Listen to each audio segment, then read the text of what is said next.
कल्पतरुभश्च कृपा सिन्धु एव च पतितानां पावनेभ्यो वैष्णवेभ्यो नमो नमः। नमो महावदन्नाय कृष्ण प्रेम प्रदायते कृष्णाय कृष्ण चैतन्य नाम्ने गौरतिसे नमः। हे कृष्ण करुणा सिंधु दीनबंधो जगत्पते गोपीश गोपिका कांत राधा कांत नमोस्तुते। तप्त कांचन गौरांगी राधे वृंदावनेश्वरी वृषभानुसुते देवी प्रणमामि हरिप्रिय। ओं वृंदाई तुलसी देवै प्रिया वै केशवस्य च कृष्ण भक्ति प्रदे देवी सत्यवत्यै नमो नमः। भक्ता विहीना अपराधलक्ष्यै क्षिप्ताश्च कामादितरङ्गमध्ये कृपामयि त्वां शरणं प्रपन्ना वृंदे नमस्ते चरणारविन्दं वृंदे नमस्ते चरणारविन्दं वृंदे नमस्ते चरणारविन्दं। भजामि राधां अरविन्दनेत्रां स्मरामि राधां मधुरस्मितास्यं वदामि राधां करुणाभराद्रा ततो ममान्नास्ते गतिर्न कापि। श्रीकृष्ण चैतन्य प्रभु नित्यानंद श्री अद्वैत गदाधर श्रीवासादि श्री गौरभक्तवृंद। हरे कृष्णा कृष्ण कृष्ण हरे हरे हरे राम राम राम हरे हरे। हरे कृष्णा कृष्ण कृष्ण हरे हरे हरे राम राम राम हरे हरे। जय गुरु नानक देव।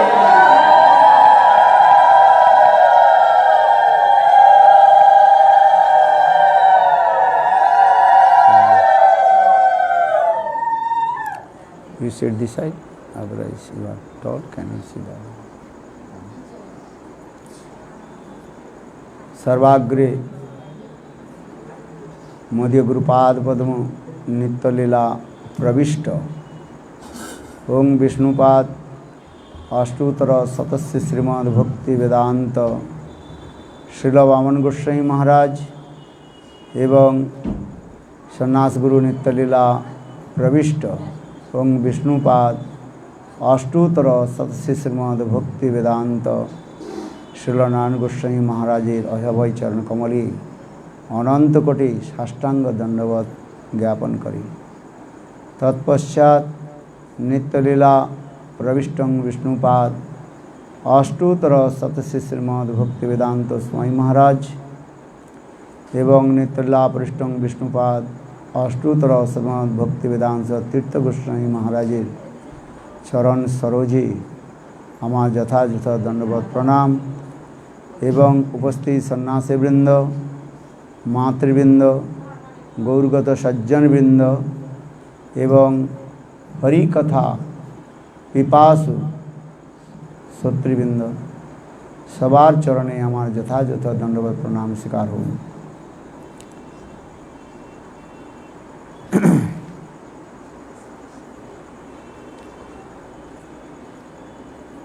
आज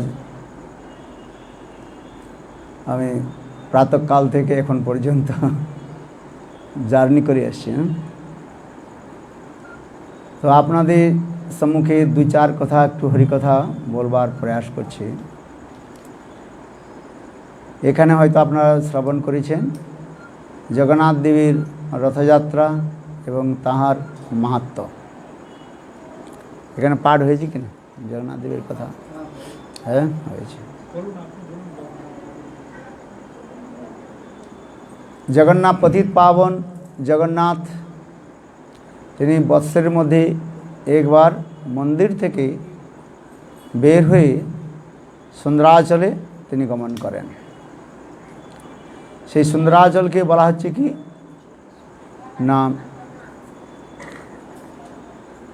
ইন্দ্রদ্যুম্ন মহারাজের পত্নী গুন্ডিচা দেবী, সেই গুন্ডিচা দেবীর নামানুসারে গুন্ডিচা মন্দির নামকরণ করা হয়েছে। তাই জগন্নাথ দেব সমস্ত জীবকে কল্যাণ করার জন্য তিনি রথের মধ্যে অবস্থান করে, আরূঢ় হয়ে অবস্থান করে তিনি গুন্ডিচা মন্দিরে আসেন এবং 9 দিন যাবৎ গুন্ডিচা মন্দিরে তিনি সেখানে অবস্থান করেন। এই জগন্নাথ দেবের প্রকট সম্বন্ধে আপনারা শ্রবণ করেছেন, বৈষ্ণবগণ অতি অবশ্যই তারা বলেছেন যে জগন্নাথ দেব কীভাবে তিনি প্রকট হলেন। আমাদের চৈতন্য চৈতামৃতের মধ্যে কৃষ্ণদাস কবিরাজ গোস্বামী বলেছেন যে কৃষ্ণের যতই খেলা সর্বোত্তম নরলীলা, নরবপু তাহার স্বরূপ, গোপবেশ বেণুকর নবকিশোর নটবর, নরলীলার হয় অনুরূপ। চৈতন্য মহাপ্রভু নিজেই সনাতন গোস্বামীপাদের নিকট এই কথা বলেছেন, কৃষ্ণের স্বরূপ বিচার শুনো সনাতন, অদ্বৈত জ্ঞান তত্ত্ব ব্রজীর ব্রজেন্দ্র নন্দন। মহাপ্রভু বললেন সনাতন কৃষ্ণ হলেন অদ্বয় জ্ঞান পরতত্ত্ব, তিনি এক, কিন্তু তার অচিন্ত শক্তির দ্বারা তিনি অনেক স্বরূপ প্রকাশ করেন। তার বৈভব, তার শক্তি আদির দ্বারা অনেক স্বরূপ আদি প্রকাশ করেন। যে কথা আমাদের ছিল জীব গোস্বামী পাদ সন্দর্ভের মধ্যেও বলেছেন, একমেব পরম তত্ত্বং স্বাভাবিক অচিন্ত সত্তা, একই তিনি পরম তত্ত্ব, অদ্বয় জ্ঞান পরতত্ত্ব। তাঁর হচ্ছে স্বাভাবিক অচিন্ত শক্তির দ্বারা তিনি অনেক স্বরূপে প্রকাশ হয়েছেন। বিশেষ করে 4 স্বরূপের কথা শিলা জীব গোস্বামী পাদ বলেছেন। স্বয়ং রূপে তিনি ব্রজের মধ্যে রয়েছেন, এই জন্য স্বয়ং রূপে ব্রজে ব্রজেন্দ্র নন্দন। আবার তাঁর সেই প্রকাশ তিনি আবার করেছেন মথুরা और দ্বারকাতে। হ্যাঁ, তিনি এক হয়ে তিনি বহুরূপ প্রকাশ করেছেন, এই জন্য স্বয়ং রূপে ব্রজে ব্রজেন্দ্র নন্দন। কেন কৃষ্ণের 3 ধামের কথা বলা হয়েছে। কি কি ধাম? হ্যাঁ, বৃন্দাবন, মথুরা আর দ্বারকাপুরী। হ্যাঁ, এই 3 ধামের কথা বলা হয়েছে, পূর্ণ, পূর্ণতর আর পূর্ণতম কথা বলা হয়েছে। দ্বারকায় কৃষ্ণ হলেন পূর্ণ,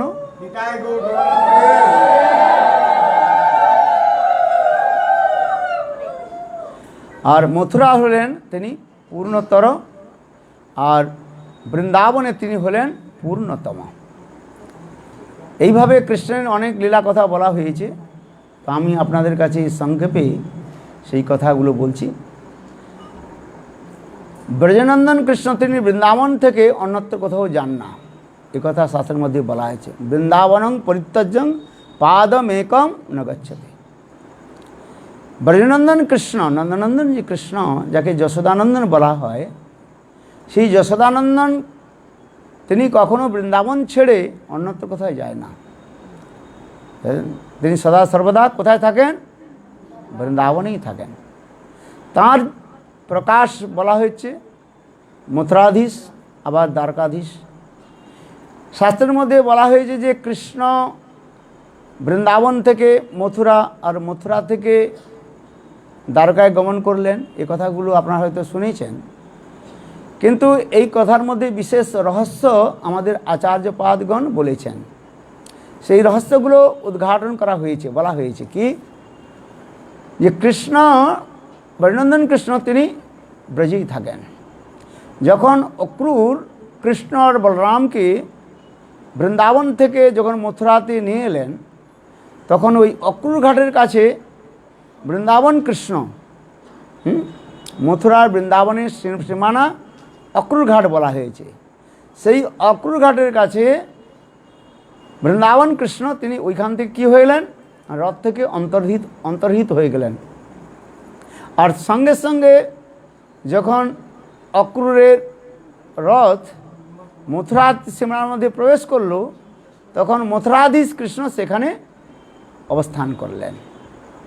হ্যাঁ, এইভাবে আমাদের আচার্যগণ বলেছেন যে মথুরাধীর বৃন্দাবনে কৃষ্ণ বৃন্দাবনেই থাকেন সদা সর্বদা, আর মথুরার কৃষ্ণ তিনি মথুরাতেই সদা সর্বদা থাকেন, আর দ্বারকার কৃষ্ণ তিনি সদা সর্বদা দ্বারকাতে থাকেন। হ্যাঁ, কিন্তু লোকে সাধারণত বুঝতে পারে না যে কি করে চলে গেল, কি করে এলো। এই জন্য লোককে বোঝাবার জন্য আবার বলা হয় যে তিনি গিয়েছেন বৃন্দাবন থেকে মথুরা, মথুরা থেকে দ্বারকা গিয়েছেন।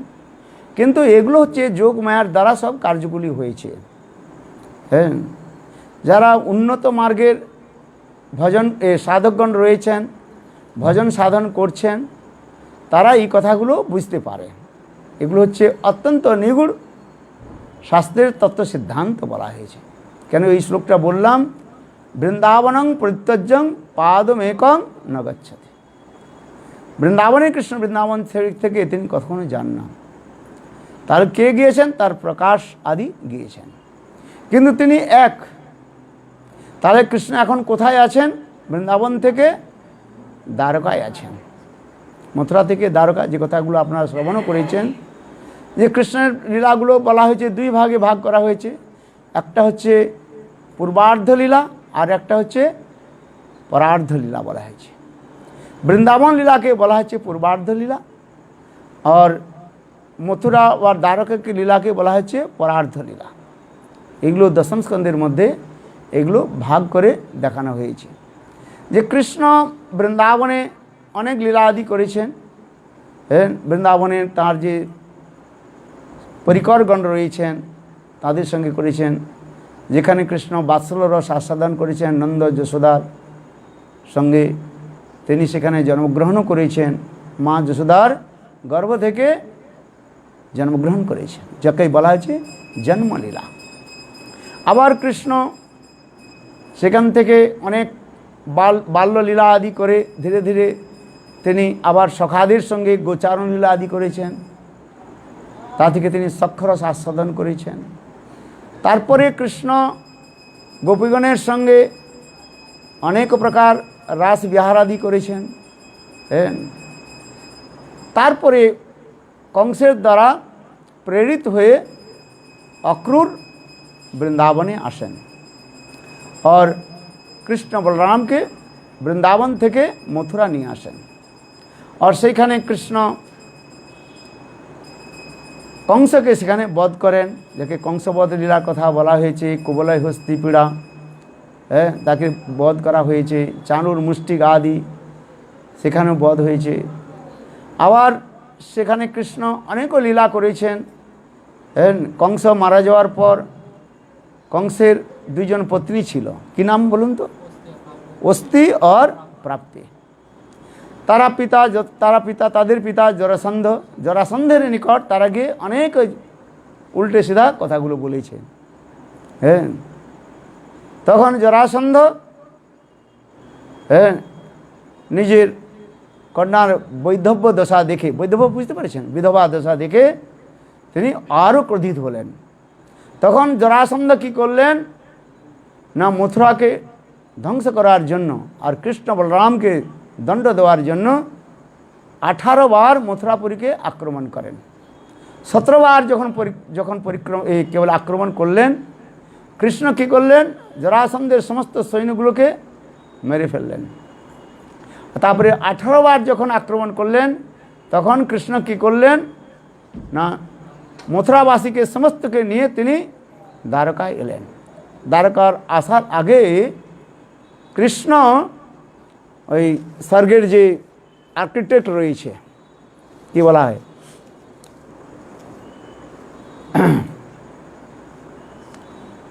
তাকে দিয়ে সুন্দর দ্বারকাপুরীতে এই দ্বারকাপুরী সমুদ্রের মধ্যে রচনা করেছে বিশ্বকর্মা।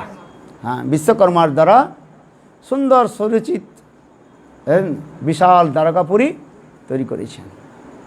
তারপরে কৃষ্ণ কি করলেন যোগমায়ার দ্বারা সমস্ত মথুরাবাসীকে রাত্রের মধ্যেই ঘুমন্ত অবস্থায়, মথুরাবাসী সব কী করেছিল ঘুমিয়েছিল, ঘুমন্ত অবস্থায় তাদের তুলে নিয়ে দ্বারকাতে নিয়ে এলেন। এখন আশ্চর্য কথা হলো প্রাতঃকালে যখন সমস্ত লোক যখন উঠলো, ঘুম থেকে উঠলো, তখন দেখলো তারা নূতন জায়গায় এসেছে। কি নূতন জায়গা? চারিদিকে সমুদ্রের জল থই থই করছে, উত্তাল তরঙ্গ। হ্যাঁ, রাস্তা কোথাও নাই। তারা চিৎকার করতে লাগলো, বলে আমরা কোথায় এসেছি। হ্যাঁ, তখন তারা ভয় পেয়ে কে বলে দ্বার কোথায়, দ্বার মানে দরওয়াজা কোথায়। হ্যাঁ, কি বললে দ্বার কোথায়, দ্বার মানে দরওয়াজা। হ্যাঁ, দরজা কোথায়, দরজা কোথায়। হ্যাঁ, সেই থেকে নাম হয়ে গেল কি কি নাম হলো দ্বারকা। হ্যাঁ, দরওয়াজা কাহা হ্যাঁ, ऐसे দ্বার কা, দ্বার মানে দরওয়াজা, মানে দরওয়াজা বুঝেন, দরজা। কা মানে কোথায়, দরজা কোথায়, দরজা চারিদিকে দেখছে তো জল, যাবে কোথায়। হ্যাঁ, জল থই থই করছে আর বিশাল বিশাল ঢেউ এসে। হ্যাঁ, এইগুলো নাম হয়ে গেল কি। এখন আসুন কৃষ্ণ তাহলে বৃন্দাবন থেকে মথুরা এলেন, মথুরা থেকে আবার কোথায় এলেন দ্বারকাতে। আবার দ্বারকাতে কৃষ্ণ এসে সেখানে বিবাহ করলেন। কৃষ্ণ বলরাম সেখানে বিবাহের কথা বলা হয়েছে। কতজন তার পত্নী ছিলেন? 16,108 জন রাজকন্যাকে তিনি বিবাহ করেন। তার সকলেই সুন্দরী ছিলেন। হ্যাঁ, তাঁদের রূপ মাধুর্য এত সুন্দর ছিল, ব্রজের গোপীগণের থেকে কোনো প্রকার কম ছিল না। হ্যাঁ, এগুলো ভাগবতের মধ্যে বর্ণন করা হয়েছে। হ্যাঁ, রুক্মিণী সত্যভামা আদি তাদের রূপ মাধুর্যের কথাও ভাগবতের কথা। উদ্দাম ভাব পিছুন মলবল্গ হাস বিড়াবলোকনম। শিল সুত গোস্বামী পাদ বললেন যে দ্বারকার যে মহিষীগণ ছিলেন, রানীগণ ছিলেন, তাদের এত সৌন্দর্য মাধুর্য দেখে কামদেবও সেখানে মোহিত হয়েছিলেন। হ্যাঁ, এগুলো কথা বলা হয়েছে। এখন কৃষ্ণ দ্বারকার মধ্যে রয়েছেন, আবার সেখানে তাদের গর্ভে পুত্র সন্তান আদিও তিনি প্রকট করেছেন। কতজন সন্তান ছিল তার জানেন?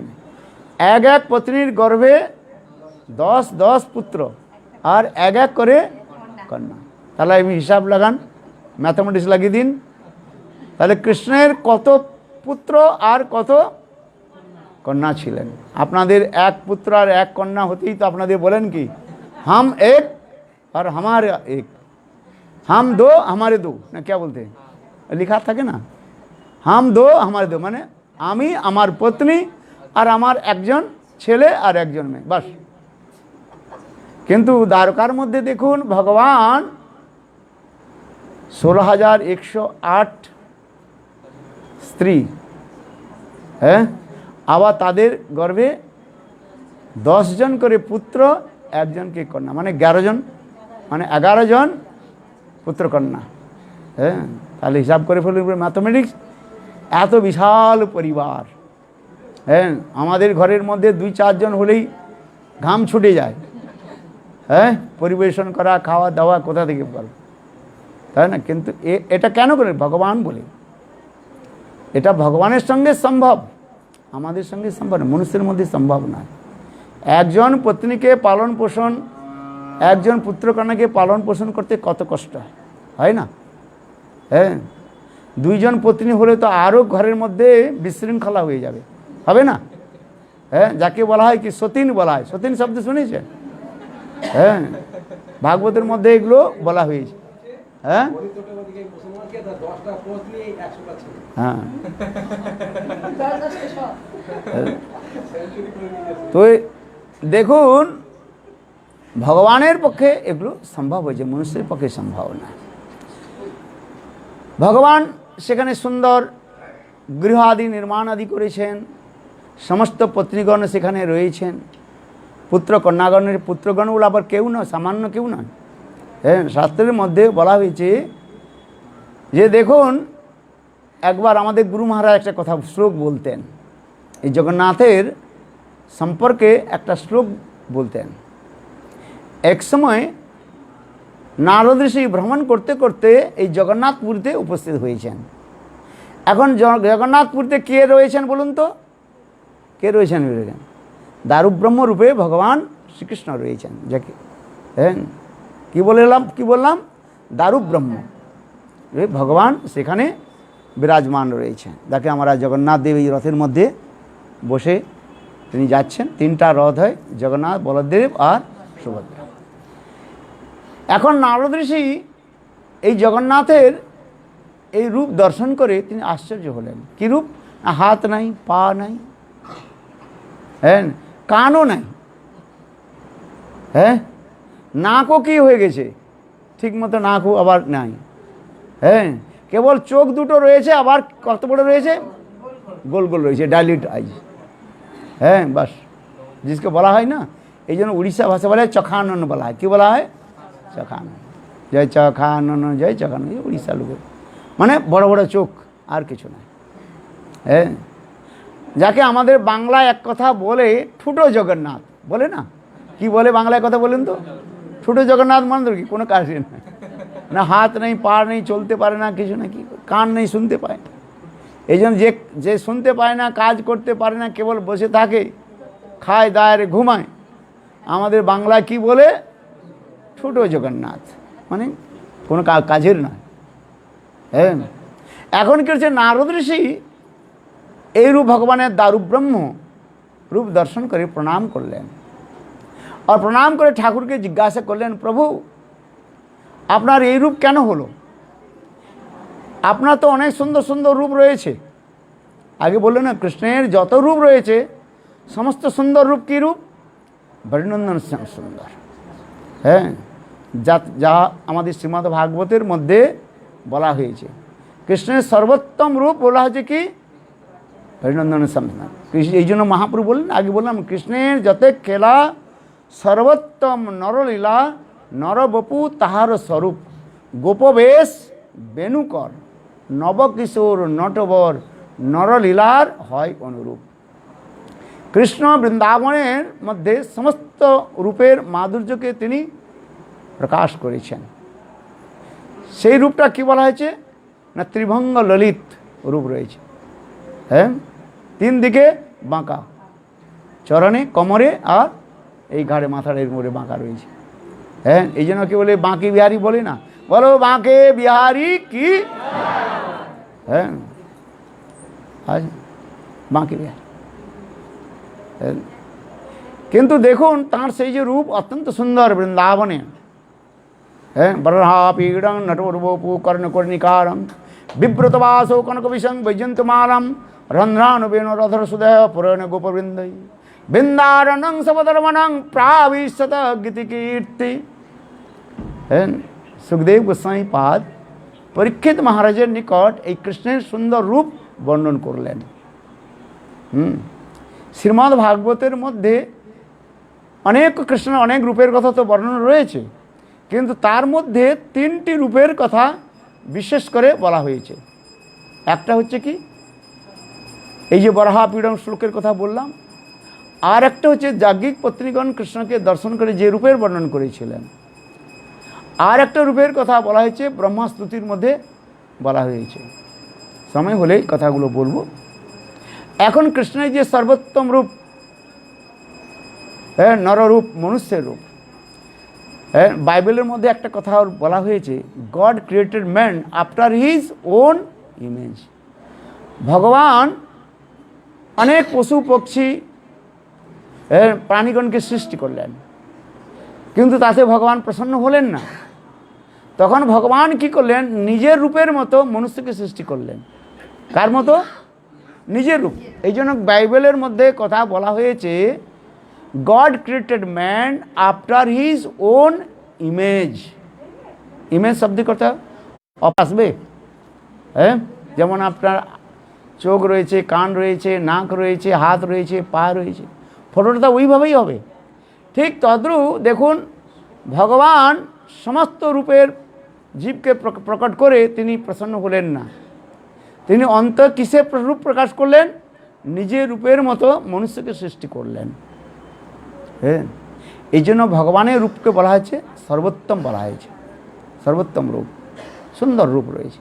এই জন্য গোপীগণের কাছে এই কথা বলা হয়েছে যে তিনি কিরূপ না, বরাহা পীড়ম নটবর বপু। তিনি শিখিপুচ্ছ ধারণ করেছেন, ময়ূর পাঙ্খা ধারণ করেছেন। তিনি ত্রিভঙ্গ ললিত, ত্রিভঙ্গ ললিত, হ্যাঁ, বরাহা পীড়ম নটবর বপুত।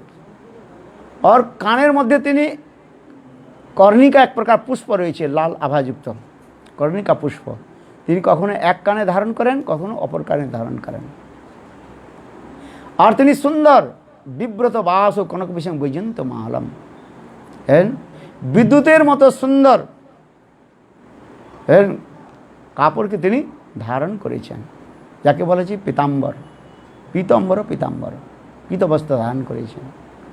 আর তাঁর অঙ্গের কান্তি কীরূপ, মানে নবীন যে বাদলের রঙকেও সেখানে পরাভূত করে, নবনীরদ নিন্দিত কান্তি ধরম। এর বর্ষাকালে যখন নবীন বাদল যখন উঠে দেখতে যেমন সুন্দর হয়, ঠিক তদ্রূপ ভগবানের অঙ্গকান্তি সেখানে বলা হয়েছে। এই জন্য নবনীরদ নিন্দিত কান্তি ধরম। হ্যাঁ, আবার তিনি কীরূপ না, তিনি অধরে বংশী ধারণ করেছেন, মুখের মধ্যে যখন তিনি বংশী ধারণ করেছেন। আবার তিনি সুন্দর ত্রিভঙ্গ ললিত দ্বারা, তিরছি নজরের দ্বারা তিনি সকলের চিত্তকে কী করছেন, হরণ করছেন। হ্যাঁ, এত সুন্দর রূপ বলা হয়েছে। এই জন্য আমাদের ভক্তিমূলক ঠাকুর কী বলেছেন, কিবা চূড়া শিরে, কিবা বংশী করে, কিবা সে ত্রিভঙ্গ ঠাম। হ্যাঁ, এত সুন্দর ভগবানের রূপ।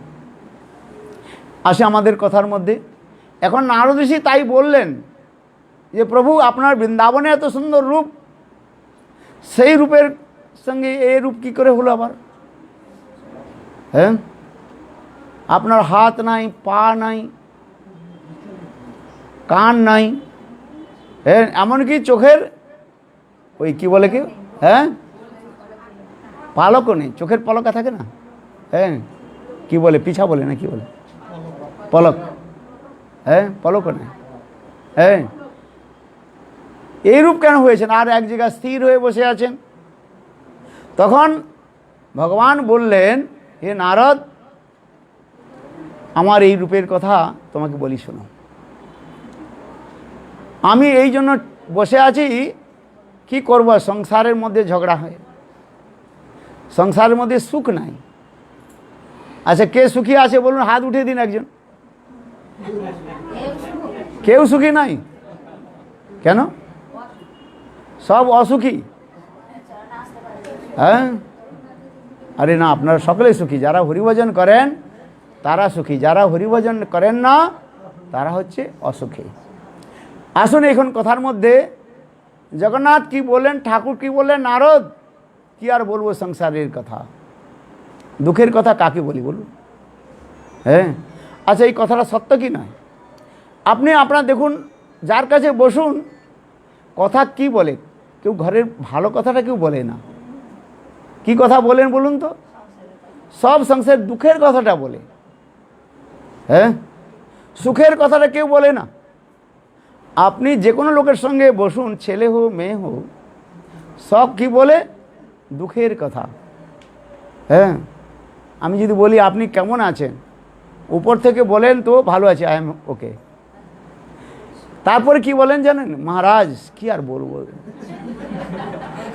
বাস ওইখান থেকে শুরু হয়ে গেল, মহারাজ কি আর বলবো দুঃখের কথা। হ্যাঁ, ছেলে কথা শুনে না, মেয়ে কথা শুনে না, পতি কথা শুনে না, কে কার কথা, যে যার দিকে চলতে থাকে। আচ্ছা বাস, এই কথাটা সত্য কি না? হ্যাঁ, আবার তাই তো হলো, আবার রোগের কথা শুরু করে দেয়। হ্যাঁ, আসা মাত্রই বলে মহারাজ আমার কি বলে মাথার দরদ, শির দরদ হয়েছে। হ্যাঁ, আজকাল আবার সকালে ভয়ে আতঙ্ক কিছু হয়েছে, কোভিড না কি বলে, করোনা, নাম শুনতেই বাস ভয়ে সব, হ্যাঁ সন্ত্রস্ত।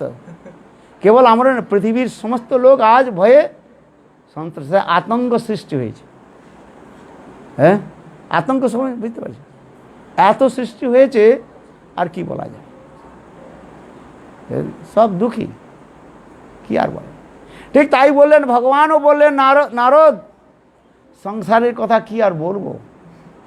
হ্যাঁ হ্যাঁ, দেখুন আমার দুইজন পত্নী, একই মুখরা, দ্বিতীয়টা চঞ্চলা।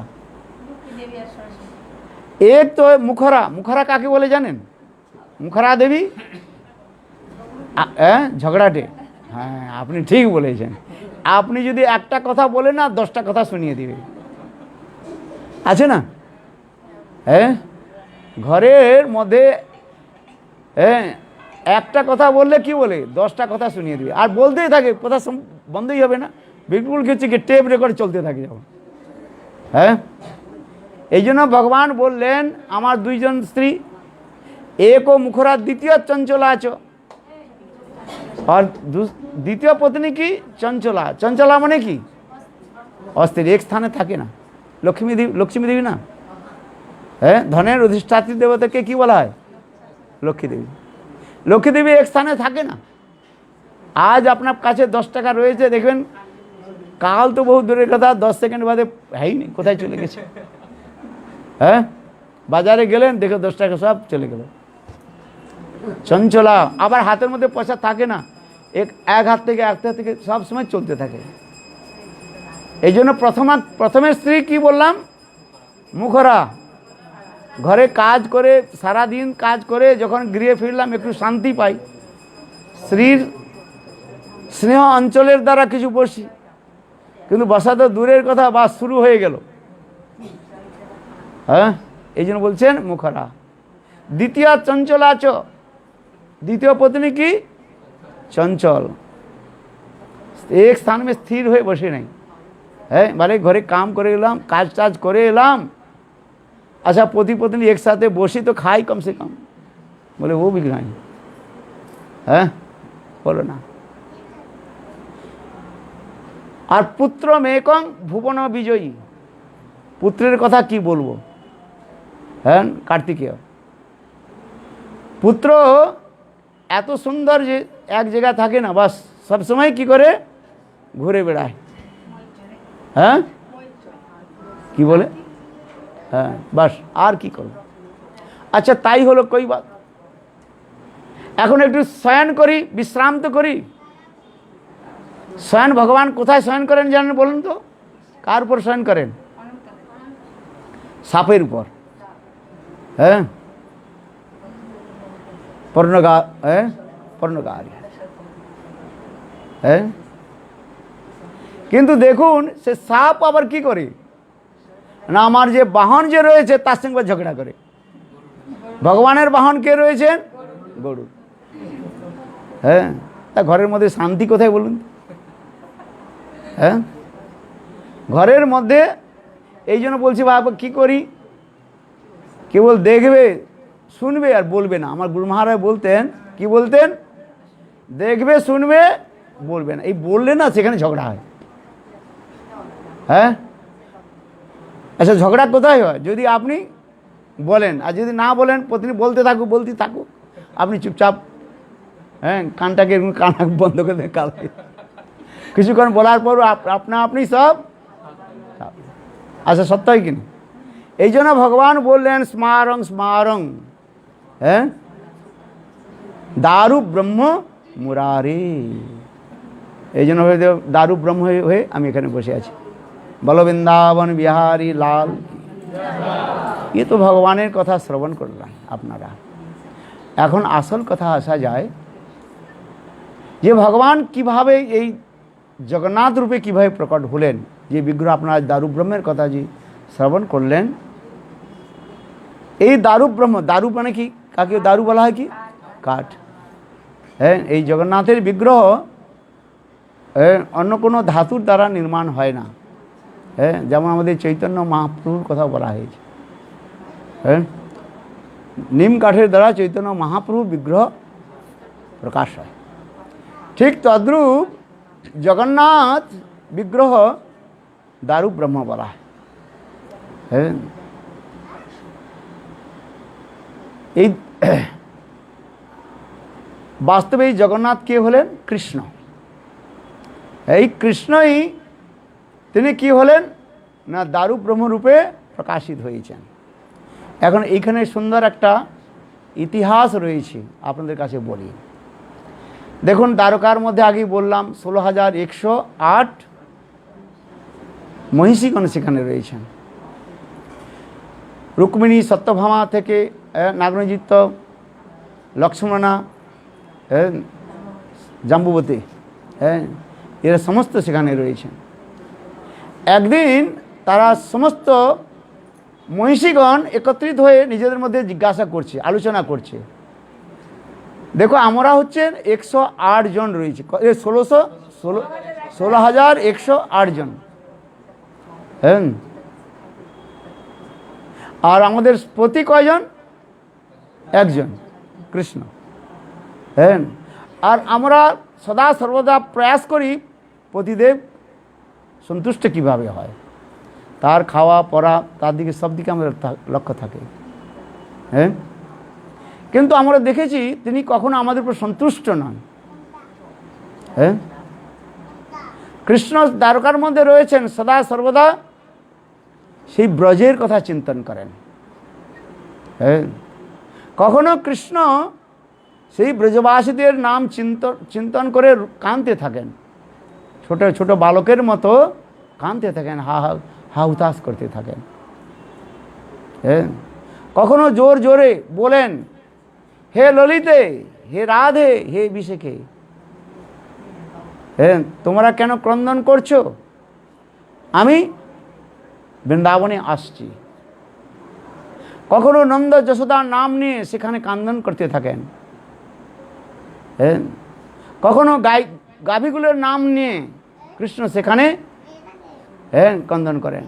হ্যাঁ, শ্যামলী, ধাবলী, সেই সব। কখনো সুবল, শ্রীরাম, তাদের নাম নিয়ে কৃষ্ণ কাঁদতে থাকেন। এমনকি সত্যভামা বললেন কি যে কৃষ্ণ জাগ্রত অবস্থায় হ্যাঁ সত্যভামাকে জড়িয়ে ধরে বলেন, হে রাধে, তুমি ক্রন্দন করো না, তুমি মূর্ছিত হও না, আমি আসছি। কখনো রুক্মিণীর হ্যাঁ কাপড় ধরে টানে বলেন, হ্যাঁ হে চন্দ্রাবলী, তুমি কেন কাঁদছো, আমি আসছি। কখনো রাধা, ললিতা, বিশাখা, এদের নাম নিয়ে ক্রন্দন করতে কাঁদতে থাকেন। সেই ব্রজবাসীগণ কে, তাদের মহিমা কি? হ্যাঁ, দেখুন একটা কথা বলি, আপনারা যাকে ভালোবাসেন না তার কথাটা সদা সর্বদা স্মরণ হয়, আর যাকে আপনি ভালোবাসেন না তার কথাটা কি হয়, ভুলে যান। হ্যাঁ, এই জগৎ, চলো আমার এই জগতের মধ্যে সব থেকে কাকে ভালোবাসেন বলুন তো? হ্যাঁ, এই জগতের মধ্যে আপনার সব থেকে কাকে ভালোবাসেন বলুন? কাকে ভালোবাসেন? ছেলেকে, মেয়েকে, পতিকে, পত্নীকে, মাকে, কাকে ভালোবাসেন? ভালোবাসার তো তারতম্য রয়েছে না, সকলকে তো সমান ভালোবাসা নেই, কম বেশি রয়েছে। বলুন, আপনি বলুন। হ্যাঁ, ছেলেকে, হ্যাঁ সবচেয়ে ভালোবাসেন আপনার মাকে। কাকে ভালোবাসেন? মাকে ভালোবাসেন, যতই বলুন না কেন। হ্যাঁ, মায়ের কথা কখনো ভুলে যাওয়া যায় না। হ্যাঁ, ছেলেকে তো ভালোবাসেন, পতিকেও ভালোবাসেন, সবকে ভালোবাসেন, ঠিক আছে, কিন্তু মায়ের যে ভালোবাসা তা কখনো ভুলে যায় না। এই যে আমাদের শাস্ত্রের মধ্যে বলা আছে জননী জন্মভূষ্য স্বর্গাদপি গরীয়সী। জননী আর জন্মভূমি স্বর্গ থেকেও শ্রেষ্ঠ বলা হয়েছে। কি বললাম? জননী জন্মভূমিশ্চ স্বর্গাদপি গরীয়সী। জননী এবং জন্মভূমি কেউ ভুলতে পারে না।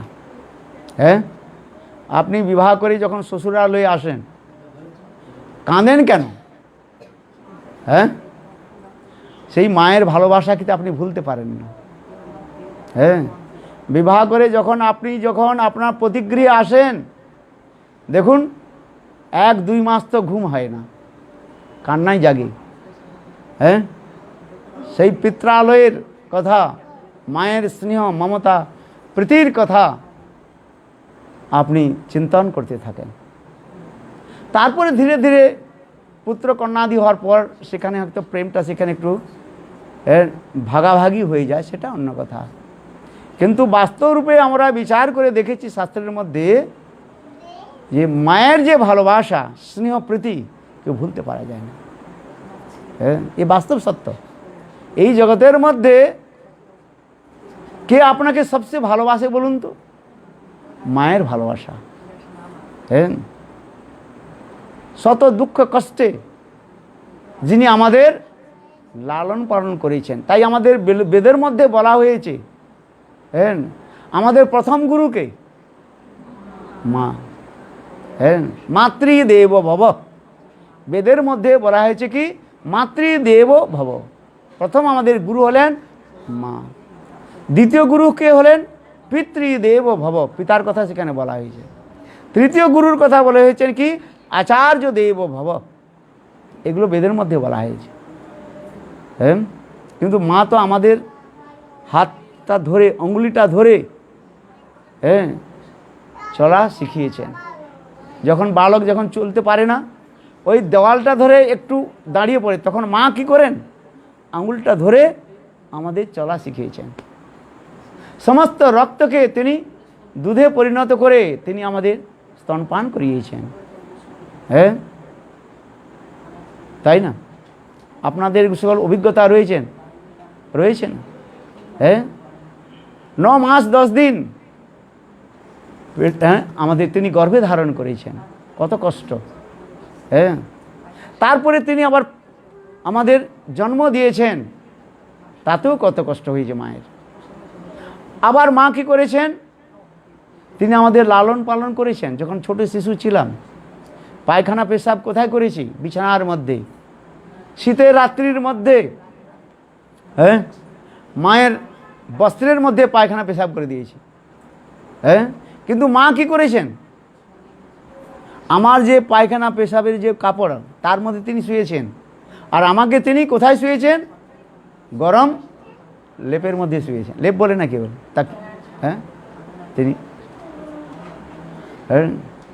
সর্বতরূপে তিনি আমাদের রক্ষা করেছেন। তার যে স্নেহ মমতা প্রীতি কে ভুলতে পারে?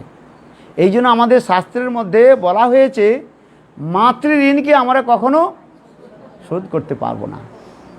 যদি কেউ বলে আমি মাতৃঋণ শোধ করবই, কেউ চ্যালেঞ্জ করে, শাস্ত্রের মধ্যে বলা হয়েছে তাকে 7 বার মাতৃগর্ভের মধ্যে আসতে হবে। কতবার? 7।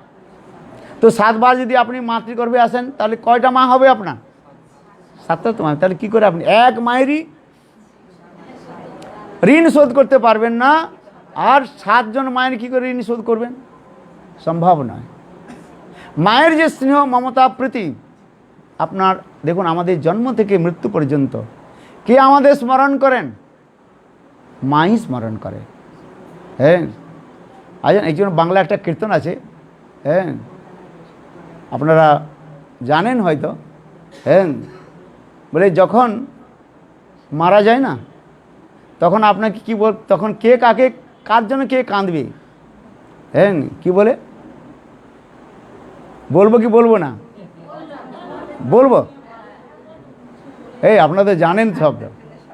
হ্যাঁ, কি বলছে?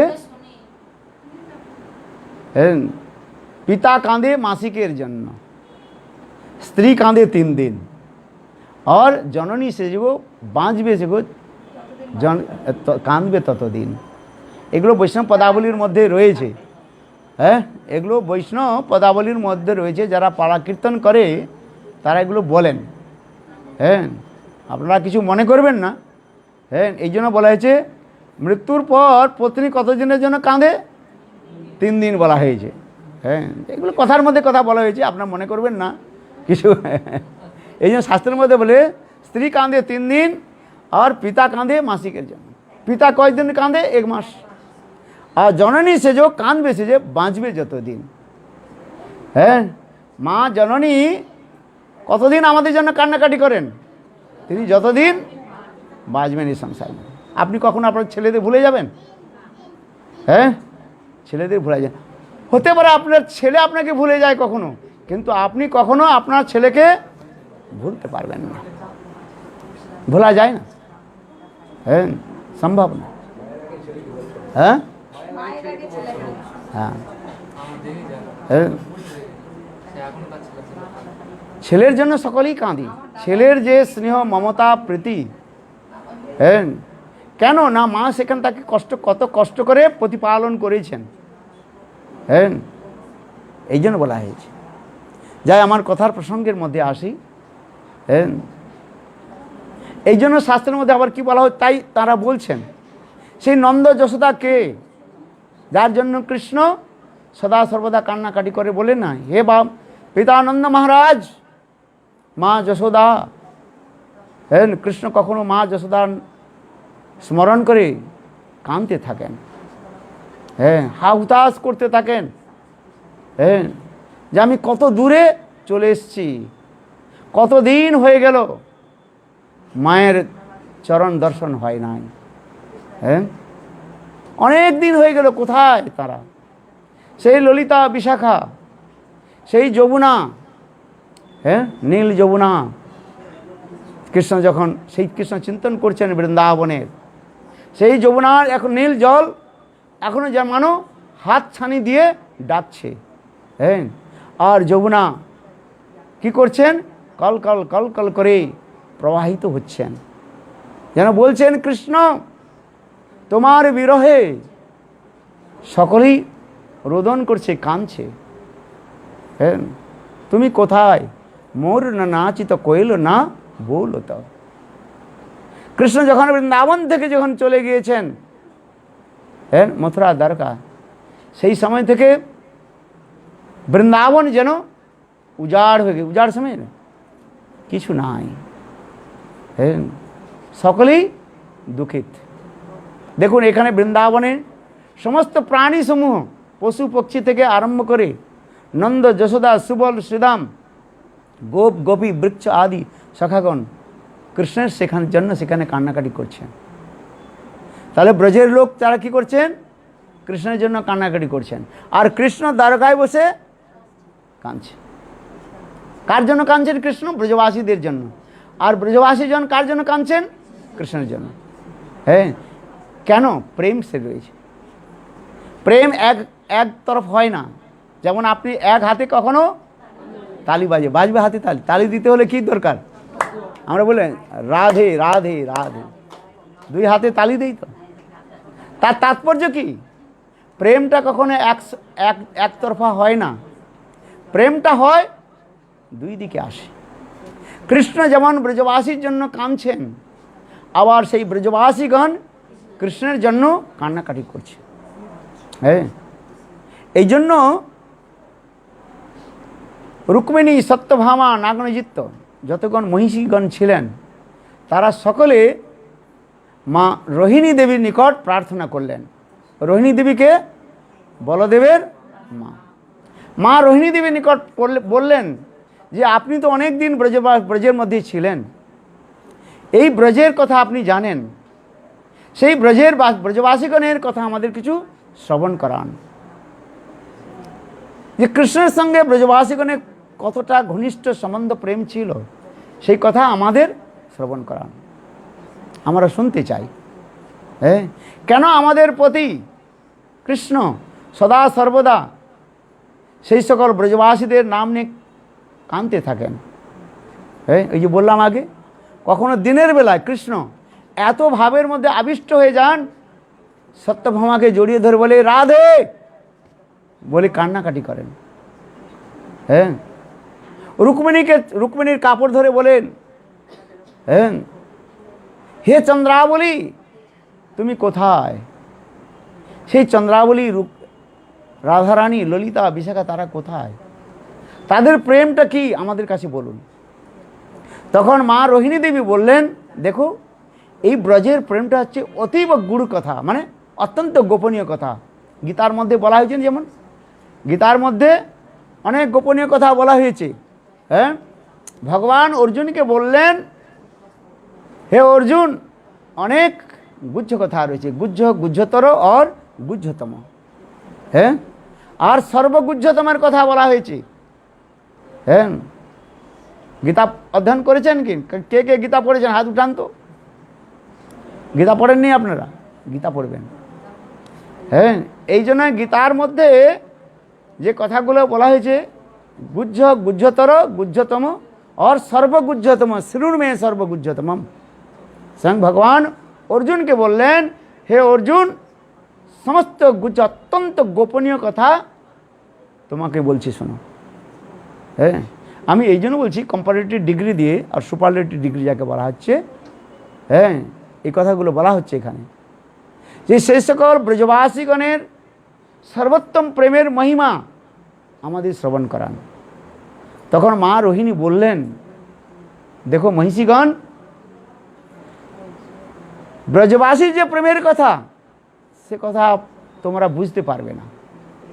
কেন? প্রেম এমন একটা দিব্য অলৌকিক বস্তু রয়েছে, সাধারণ লোক বুঝতে পারে না। এই যে আমাদের চৈতন্য চৈতামৃতের মধ্যে কৃষ্ণদাস কবিরাজ বলেছেন, হ্যাঁ প্রেমটা কি না, প্রেমটা হচ্ছে যেন শুদ্ধ হেম, পবিত্র নির্মল সোনার মতো বলা হয়েছে।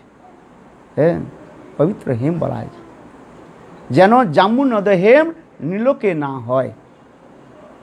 শাস্ত্রের মধ্যে বলা হয়েছে যে এই হিমালয় রয়েছে, হিমালয়ের উপরে একটা জামুন বৃক্ষ রয়েছে।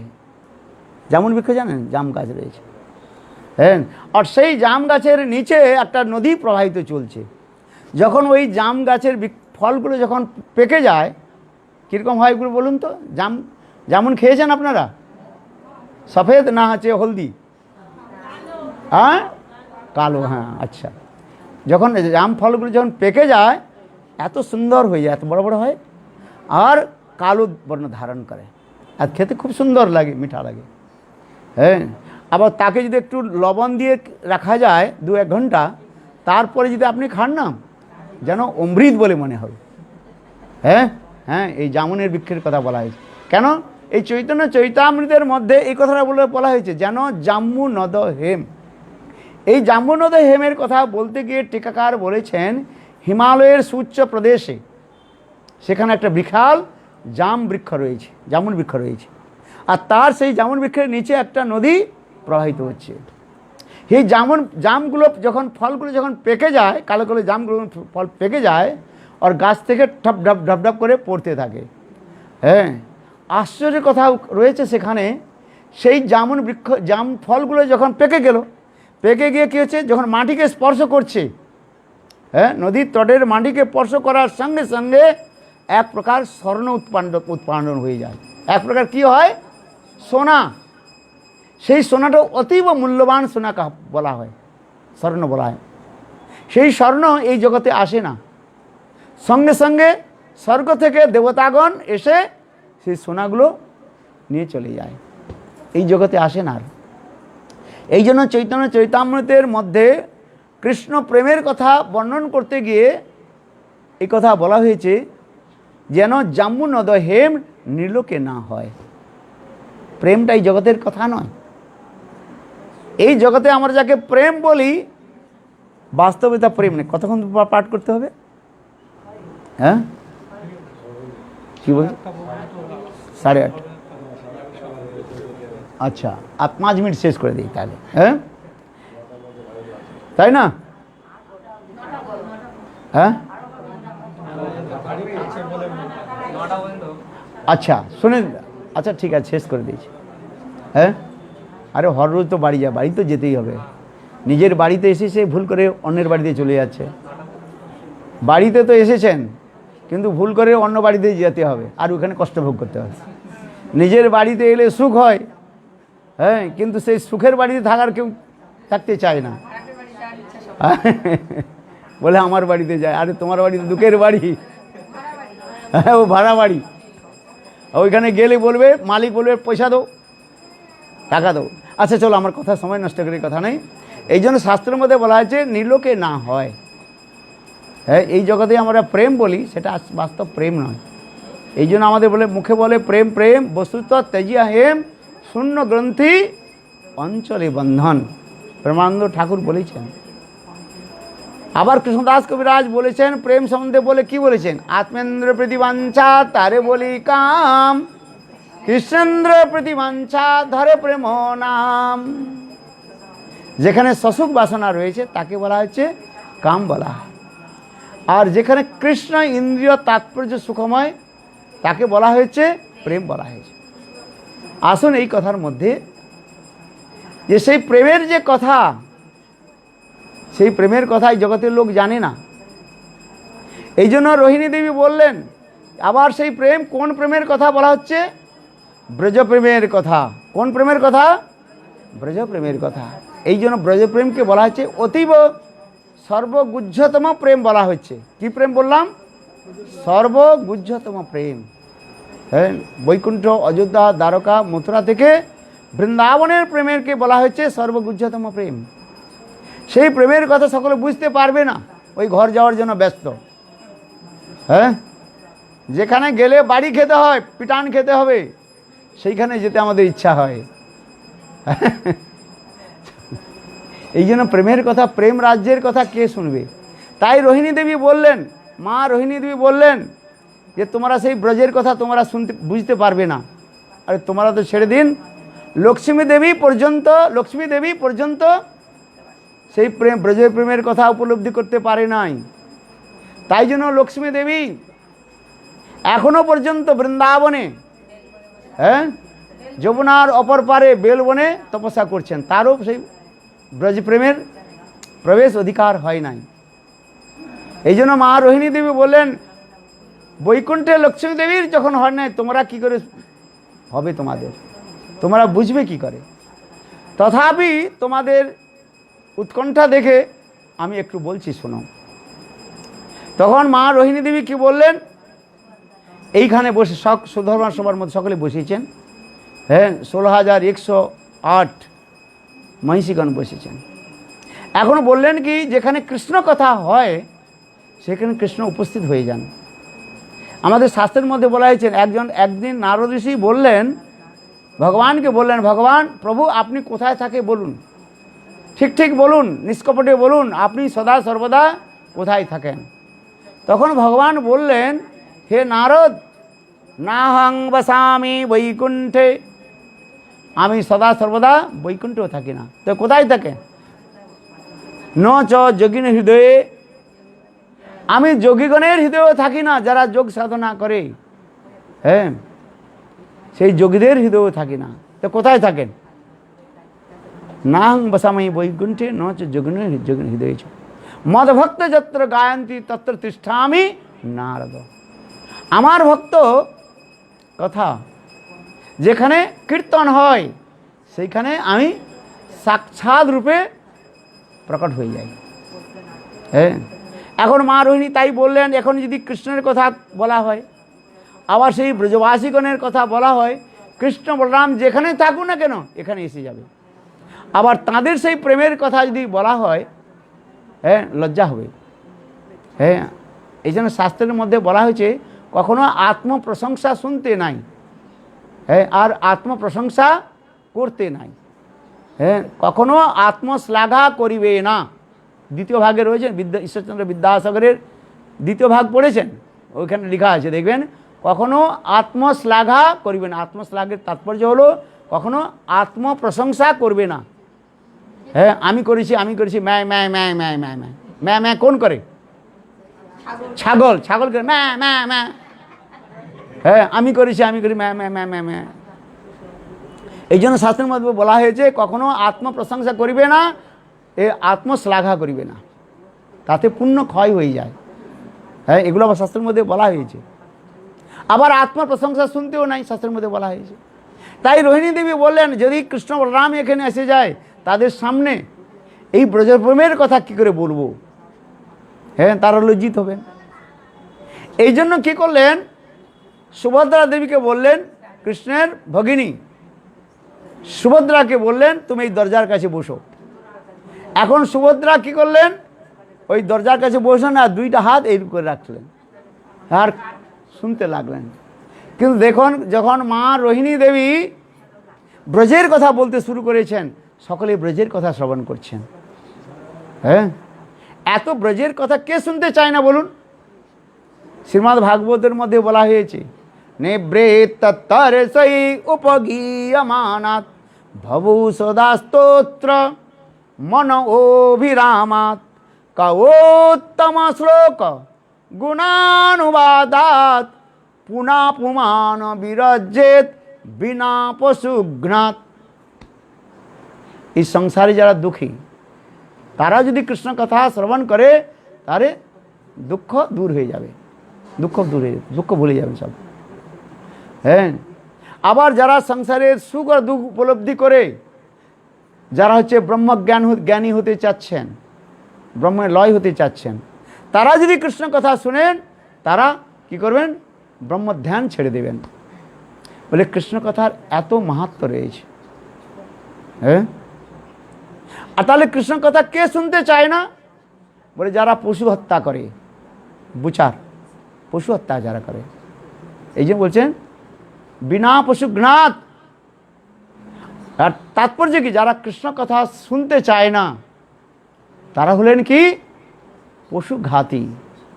হ্যাঁ, যারা ওই পশুগুলোকে মারে, হ্যাঁ স্লাটার হাউস আছে না, কাচ কাচ কাচ কাচ কাচ করে করে, নিষ্ঠুর নির্দয় হৃদয়। হ্যাঁ, সকলেই কৃষ্ণ কথা শ্রবণ করে। যাক, আমাদের কথার মধ্যে আসুন, এই জন্য আমি মাঝে মাঝে একটু তত্ত্ব সিদ্ধান্ত বলে দিলাম আপনাদের। এখন কি করছেন, সকলেই হরিকথা শ্রবণ করছেন। 16,108 মহিষীগণ রোহিণী দেবী কথা বলতে চলছেন। ব্রজের কথা বলা হচ্ছে, মা যশোদা কিভাবে কৃষ্ণকে পালন পোষণ করেছেন।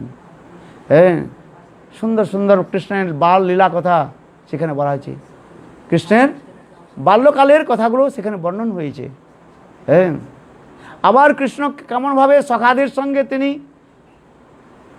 খেলাধুলা করেছেন, গোচারণ করে সে কথা বলা হয়েছে। আবার কৃষ্ণ সেখানে ব্রজের মধ্যে গোপীদের সঙ্গে কিভাবে রাস বিহার আদি করেছেন। হ্যাঁ, এই সমস্ত কথাগুলো সেখানে বলতেছেন, মা রোহিণী দেবী বলছেন আর সকলে ঝরঝর করে কাঁদছেন। হ্যাঁ, সমস্ত মহিষীগণ ব্রজের কথা শুনে কাঁদছেন। বলে হরি কথা শুনে যদি কান্না না হয়, চিত্ত যদি দ্রবীভূত না হয়, তাহলে কথাটা শোনাই হয় না। বুঝতে পারছেন কি বললাম? যে কথা শুনতে শুনতে যদি ঘুম পাচ্ছে তাহলে বুঝবেন কথা শোনা হচ্ছে না। ওই নিদ্রা দেবী এসে আপনার শরীরের মধ্যে বসে গেছে। যম মহারাজের 4টা কন্যা রয়েছে।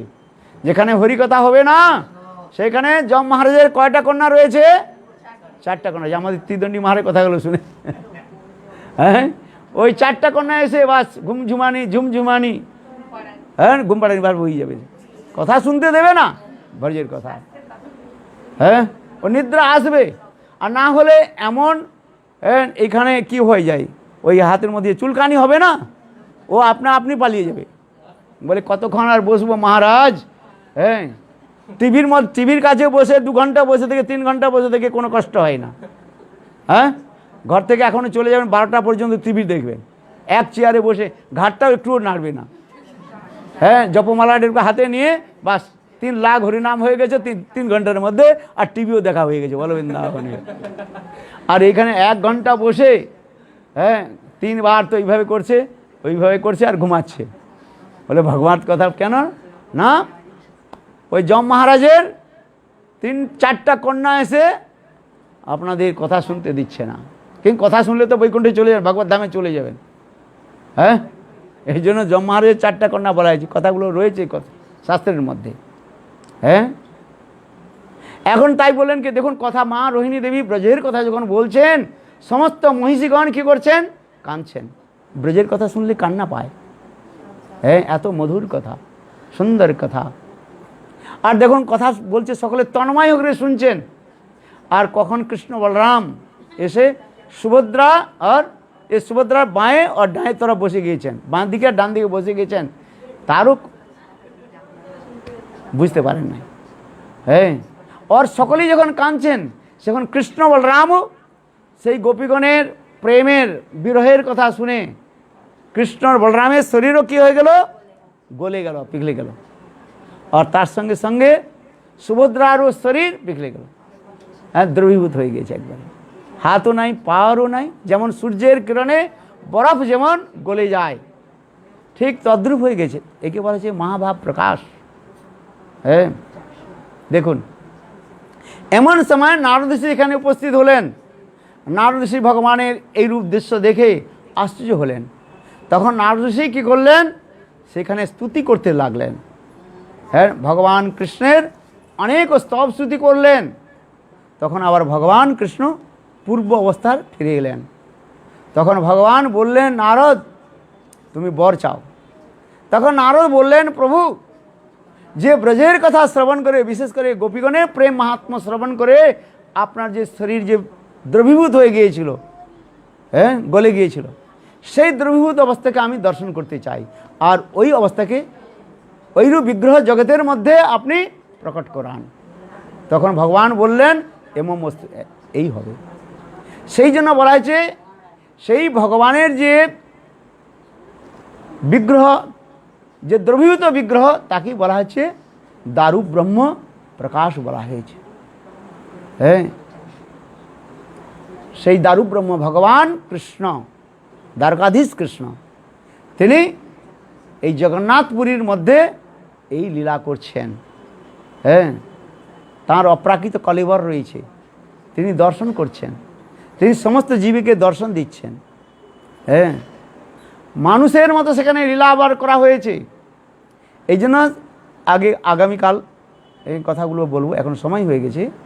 হ্যাঁ, আবার তিনি রথে বসে তিনি কোথায় যাচ্ছেন? না, গুন্ডিচা মন্দিরে যাচ্ছেন। হ্যাঁ, কেন যাচ্ছেন? আপনারা শ্রবণ করেছেন যে স্নান পূর্ণিমা ছিল না? হ্যাঁ, স্নান যাত্রা। ওই স্নান যাত্রাতে ভক্তগণ এত স্নান করেছে, জল দিয়েছে, ঠাকুরের কি হয়ে গেল? জ্বর হয়ে গেছে। জ্বর লীলা প্রকাশ করেছেন। হ্যাঁ, সর্দি জ্বর হয়ে গেছে। কোভিড তখন ছিল না বোধ হয়, করোনা তখন ছিল না। হ্যাঁ, এত জ্বর হয়ে গেছে ঠাকুরের। হ্যাঁ, ঠাকুর আর সেখানে 2 সপ্তাহ না কতদিন, 15 দিন ঠাকুর দরজা খোলেন নাই, সেই ভিতরে থাকেন। আর দৈতাগণ তাকে সেবা করেন। কি দেন জানেন? ওই গরম জলের মধ্যে কি দিয়ে, যাকে হিন্দিতে বলা হয় কাড়া। হ্যাঁ, লবঙ্গ, গোলমরিচ, আদা আর মিশ্রি দিয়ে ফুটাতে ফুটাতে ওই কাড়া জল খাইয়েছে। হ্যাঁ, এ বলছে কোয়ারেন্টাইনে ছিল বলে। এই কোয়ারেন্টাইন প্রথা ওইখান থেকে সৃষ্টি হয়েছে। এই কোয়ারেন্টাইন যে প্রথা আমাদের বলা হয়েছে না, হ্যাঁ, কারুর করোনা হলে বলে সেলফ হোম কোয়ারেন্টাইন করে দেওয়া হবে, ঘরের মধ্যে আপনি থাকুন। হ্যাঁ, ওই এই কোয়ারেন্টাইন আবার জগন্নাথও প্রকাশ করেছেন, এখন ঘরের মধ্যে একা। হ্যাঁ, তারপরে 14 দিনের পর জগন্নাথের শরীর ঠিক হলো, কোয়ারেন্টাইন থেকে বেরিয়ে এলেন। বেরিয়ে এলে বলে আমার একটু স্বাস্থ্য উদ্ধার করতে হবে বলে লক্ষ্মীদেবীকে বললেন যে আমি স্বাস্থ্য উদ্ধারের জন্য, হ্যাঁ, ক্লাইমেট চেঞ্জ করতে হবে, নাহলে ঠিক এক জায়গায় 14 দিন থেকে কি হয়ে গেছে, একঘেয়ে হয়ে যায় না, বাংলায় কি বলে, একঘেয়েমি যাচ্ছে। লক্ষ্মীদেব চালাক আছে, বলে একা কেন যাবে, কোথায় চলে না যায়, বলে নিয়ে যাও, ভাইকে নিয়ে যাও আর বোনকে নিয়ে যাও। হ্যাঁ, ভাইকে নিয়ে যেতে হবে, বোনকে কেন, বলে স্ত্রী না, স্ত্রীর মধ্যে একটা সুন্দর গুণ রয়েছে। হ্যাঁ, স্ত্রীর মধ্যে কী গুণ রয়েছে, যত যে কথা বলবে যে কাউকে বলবে না। আর দেখুন সঙ্গে সঙ্গে টেলিফোন করবে নিজের সখীকে বলবে, এ দেখো এটা হচ্ছে গোপন কথা, কাউকে বলবে না। আর ও সারা পৃথিবীর মধ্যে সমস্ত ছড়িয়ে চলে যাবে। এই জন্য শাস্ত্রের মধ্যে যে মেয়েদের এর মধ্যে কখনো কোনো কথা হজম হয় না। এই জন্য বলছে যে সুভদ্রা যায়, লক্ষ্মীদেবী বললেন এ আমাকে বলে দেবে কোথায় গিয়েছিল। বলো বৃন্দাবন বিহারী লাল কি। হ্যাঁ, কাল হেরা পঞ্চমী রয়েছে, এই জন্য জগন্নাথ দেব কোথায় ছিলেন কি করেছেন, হ্যাঁ লক্ষ্মী দেবী কালকে হ্যাঁ নিজের প্রতি জগন্নাথ দেবকে খোঁজ করার জন্য বের হবেন। কালকের কথা আরো সুন্দর রয়েছে, যাকে বলা হয়েছে কি কথা রয়েছে, হেরা পঞ্চমী। বলো বৃন্দাবন বিহারী লাল কি। বলো গোবিন্দ বল হরি গোপাল বলো গোবিন্দ। ও গোবিন্দ বল হরি গোপাল বলো গোবিন্দ। হলো জয় জগন্নাথ জয় বলদেব জয় জগন্নাথ। হে জয় সুভদ্রা জয় জগন্নাথ জয় সুভদ্রা। জয় জয় জগন্নাথ জয় জগন্নাথ জয় জগন্নাথ। বলো জগন্নাথ স্বামী নয়ন পথগামী জগন্নাথ স্বামী। अरे भव तुम्हें भव तुम्हें भव तुम्हें। बोलो जय जगन्नाथ जय जगन्नाथ जय जगन्नाथ। जय बलदेव जय सुभद्रा जय बलदेव जय बलदेव जय बलदेव बलदेव जय बलदेव जय।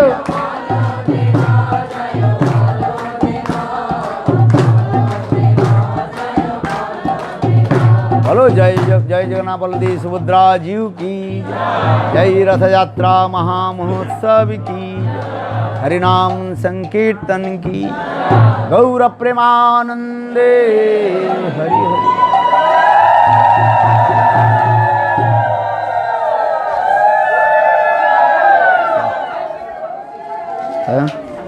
আপনারা সকালে প্রসাদ নিন।